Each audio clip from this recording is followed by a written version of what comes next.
So for this video, we will be discussing the past history and the current status and relationship between Taiwan and China. And then we will also be looking at the potential regional and global impact that the changes might have on the relationship if certain things do change. So for the first question, to answer the history, Taiwan is an island off China's southern coast and has been governed independently from China's island since 1949. So they haven't really been together too long. You do the math there, that's about 50, you're around 70, 80 years, somewhere in there. So they really haven't been together that long. The relationship's relatively new in that regard.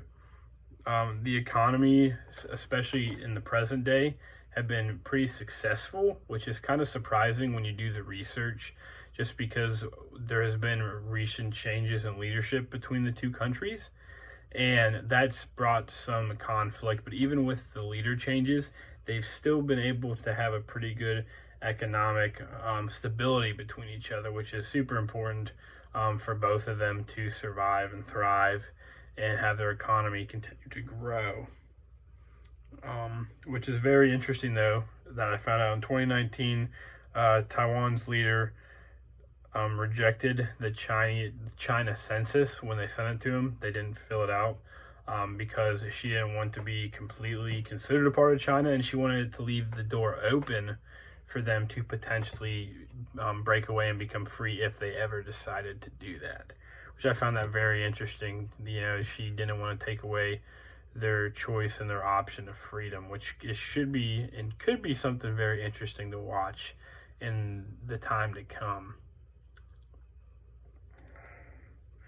So how could these potential regional and global impacts change the relationship? There's two important ones that I think we can hit on, especially in geography, is China has deployed missiles along the Taiwan Strait.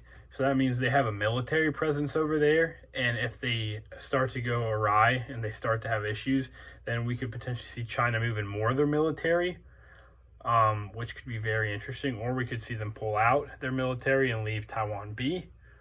Or we could see, if it gets really bad, I could see the Taiwan people rising up and taking out the missiles and the military that's over there to try and start a revolt and become separate. But that would be probably extreme and worst case scenario, but you never know. Could be something to watch. And another one that would be super important to watch would be their economic relationship. You know, it's super important for when you're dealing with countries to have a good economic relationship, because you benefit, you get things from them, they get things from you, and it works that way. So if they cut ties economically, in my opinion, China has a wider base around them of people that they do business with. I think it would affect Taiwan more, and they would have to become their own person, their own country, and then they'd have to set up economic relationships with other countries, because China probably wouldn't want to take them back if they were to separate. So that would be something interesting to watch. Two things would be regionally, the military that they already have over there. That would be interesting to watch.